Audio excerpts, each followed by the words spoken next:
গণ আন্দোলনে ক্ষমতাচ্যুত প্রধানমন্ত্রী শেখ হাসিনার বেসরকারি শিল্প বিনিয়োগ বিষয়ক উপদেষ্টা সালমান এফ রহমান এবং আওয়ামী লীগ সরকারের আইনমন্ত্রী আনিসুল হককে গ্রেফতার করা হয়েছে।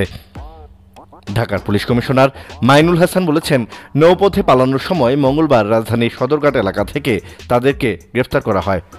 সামাজিক মাধ্যমে ছড়িয়ে পড়া বেশ কয়েকটি ছবিতে দেখা যায় আত্মগোপন ও পালানোর উদ্দেশ্যে নিজের দাড়ি কেটে ফেলেছেন সালমান এফ রহমান। পরনে তার গেঞ্জি ও লুঙ্গি। হঠাৎ করে চেনাই যায় না তাকে। আনিসুল হককেও একই বেশভূষায় দেখা যায়। কোটা সংস্কার আন্দোলনের মধ্যে 16 জুলাই ঢাকা কলেজের সামনে হতাহতের ঘটনায় নিউ মার্কেট থানার এক মামলায় ইন্ধনদাতা হিসেবে তাদেরকে গ্রেফতার করা হয়েছে বলে জানিয়েছে পুলিশ। ছাত্র জনতার ওই আন্দোলন অগাস্টের শুরুতে সরকার বিরোধী আন্দোলনে রূপ নেয়ার পর সারা দেশে ব্যাপক সহিংসতা ছড়িয়ে পড়ে। 5 আগস্ট আন্দোলনকারীদের ঢাকামুখী লং মার্চের মধ্যে প্রধানমন্ত্রীর পদ ছেড়ে ভারতে পালিয়ে যান আওয়ামী লীগ সভাপতি শেখ হাসিনা। এরপর সরকারের মন্ত্রী ও আওয়ামী লীগের জ্যেষ্ঠ নেতাদের প্রায় সবাই আত্মগোপনে চলে যান। কেউ কেউ আগেই দেশ ছাড়েন বলেও খবর আসে।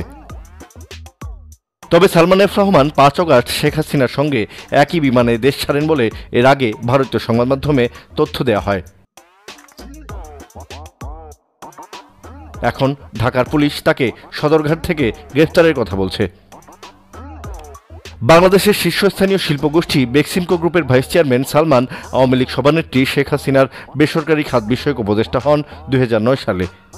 2019 সালে তাকে মন্ত্রীর পদমর্যাদায় প্রধানমন্ত্রীর বেসরকারি শিল্প ও বিনিয়োগ বিষয়ক উপদেষ্টা নিয়োগ করা হয়।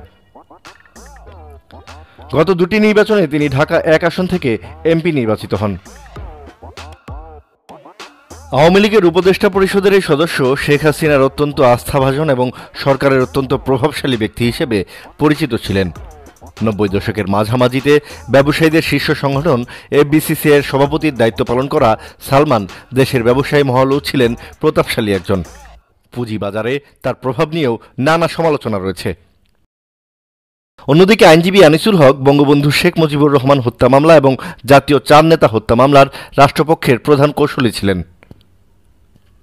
এছাড়া আওয়ামী লীগের আমলে বিডিআর বিদ্রোহের মামলাসহ রাষ্ট্রীয় বেশ কিছু গুরুত্বপূর্ণ মামলা পরিচালনা করেন তিনি। তার বাবা প্রয়াত সিরাজুল ইসলামও প্রখ্যাত আইনজীবী ও রাজনীতিবিদ ছিলেন। স্বাধীন বাংলাদেশের সংবিধান প্রণয়ন কমিটির সদস্য ছিলেন তিনি। 5 জানুয়ারির নির্বাচনে ব্রাহ্মণবাড়িয়ার 4 আসন থেকে আওয়ামী লীগের টিকেটে প্রথমবার এমপি হন আনিসুল হক। ওই বছর তিনি আওয়ামী লীগ সরকারের মন্ত্রিসভায় আইন, বিচার ও সংসদ বিষয়ক মন্ত্রণালয়ের দায়িত্ব পান। আওয়ামী লীগের পরের 2 সরকারেও তাকে একই দায়িত্বে রাখেন শেখ হাসিনা।